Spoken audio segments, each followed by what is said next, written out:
Ah, right, good.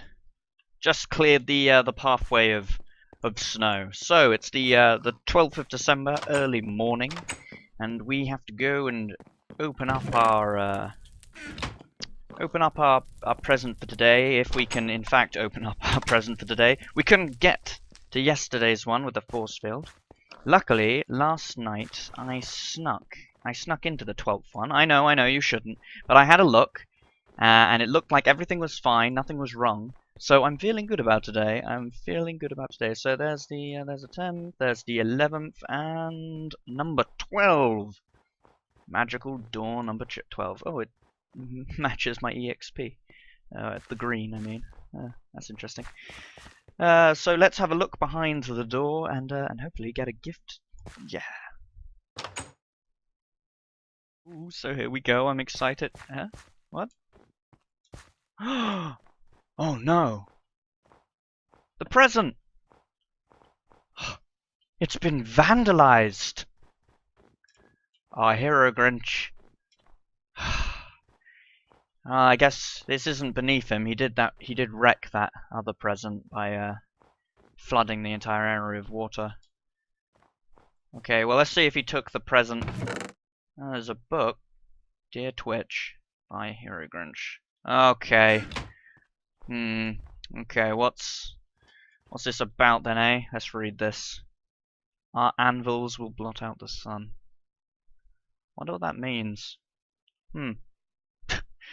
Threats. Ah! Oh! Oh god! What just happened? Hold on. Let's come back. I think I underestimated the difficulty of this enemy. Ah! Ah! Don't get hit.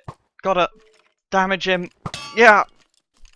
Dang. Okay, so it's time to look behind the scenes of today's episode and look at all of the command blocks and how I made the anvils fly with the arrows and all of the fancy stuff. But first I would like to give a shout out to 15 Redstones, a viewer on the channel and a commenter. You can often find him commenting in the comment section. And he came up with the inspiration behind this. The man is like it's a font, or actually I shouldn't say man because I don't know. 15 Redstones is a rather, here and there name, so it could be either one. So yeah, the person is full of ideas, full of good ideas, and this one got my own creative juices flowing. Right, so on to the command blockery. So first of all, we have the summoning of the skeleton. That is controlled simply by these two command blocks. We have a scoreboard setting our read score to 0 whenever our read score is detected as 1. This is just using a simple stat .use item .minecraft .written book thing. Scoreboard objectives. Let's add a new objective.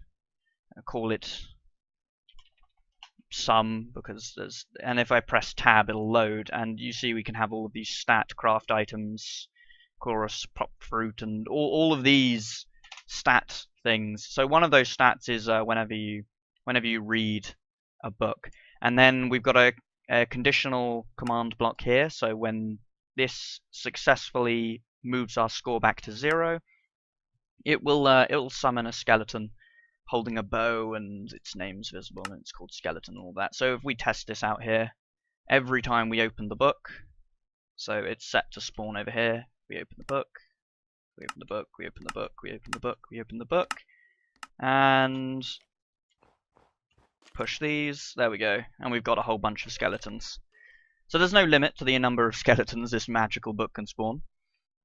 Then we move on to a slightly more difficult field of study, which is the anvil. So obviously the anvil in the game is classed as a falling sand entity. So we have a string of command blocks all dedicated to helping us go through the problem that is making an anvil fly towards a person. So the first command block down here, what we're doing is we're actually summoning an anvil with various statistics attached to it.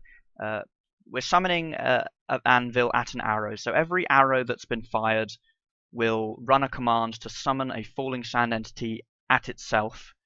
And that falling sand entity will be an anvil, and it'll hurt enemies. The maximum amount of damage it can do is 40. It's been falling for a while. We set all these MBTs so it will deal damage to us when it finally hits us. The second thing we're doing is we're giving a tag.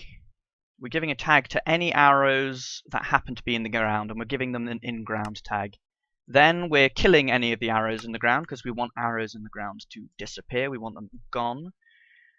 After that, we've got a command here that's running at me, the player, that is killing all of the arrows that get within a range of 2 of me. So when an arrow comes near me, instead of hitting me, it will kill the arrow and remove the arrow.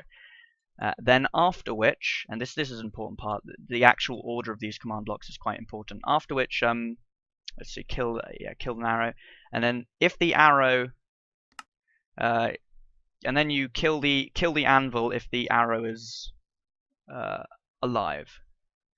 So if the arrow is still living, we are killing the anvil. The reason for this is we constantly summon hundreds and hundreds of anvils otherwise. So what's happening is we're spawning an anvil at an arrow.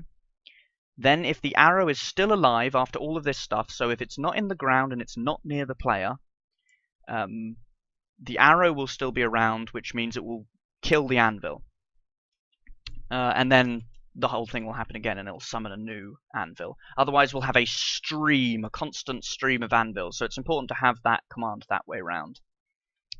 Next, we move into these last 4 command blocks, and these control the actual hitting of the anvil against the player. So these make it so once the anvil has made it almost all of the way to the player, these make it kill the player. So we've got these whole like TP and non-TP, so teleport and non-teleported anvil to the player, and that is simply executing at the player if there is an anvil near me which does not, that's what this exclamation mark here does not have the teled tag, right? So so the one that's not been teleported gets teleported to me. So it will be teleported to pretty much where my feet are here. Then what we do is, because we're teleporting them to the feet and we don't want them at the feet, we teleport them up 1. So that's this command right in front of me. And it's the exact same command, except instead of teleporting them to Twitch Nitro, we're teleporting them 1 up. So they'll be teleported to my feet. In the same game tick, it will be teleported to my head. Then we change its momentum. We change its downward momentum to -10, which is massively quick. The reason we change its momentum is after something's been teleported, it will lose its momentum. And we don't want that. We want it to have a good, quick downward momentum. So if I'm running and an arrow, quote-unquote, hits me, because obviously an arrow can't actually hit me, but if an anvil gets really, really close to me, we want it to kill me instantly instead of fall very slowly. Otherwise, it's not going to kill me. I'm just going to run right past it and it'll land on the floor behind me, instead of like instantly slamming down and killing me with force. So that's the momentum thing. And then lastly, we're giving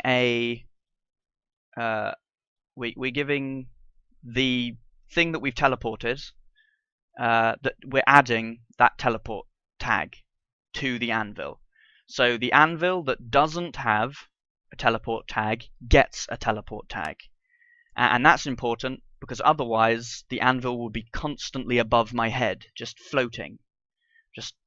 Because this is running every single tick. And so it's important to sort of, when you start command blocking, this whole thing will be quite complicated. It gets less complicated as you work out things, but because this is happening every tick, we want certain things to stop happening.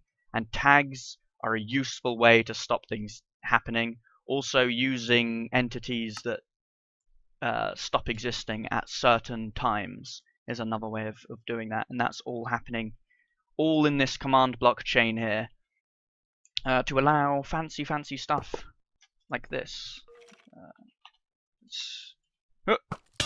Oh, okay, well, I guess with that, I should probably end the episode. That skeleton, these skeletons in 1.9, they are scary. Even more so when they're firing anvils from their bow.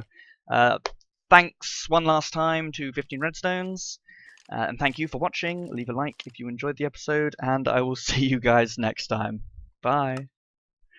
Oh dear, that's ridiculous.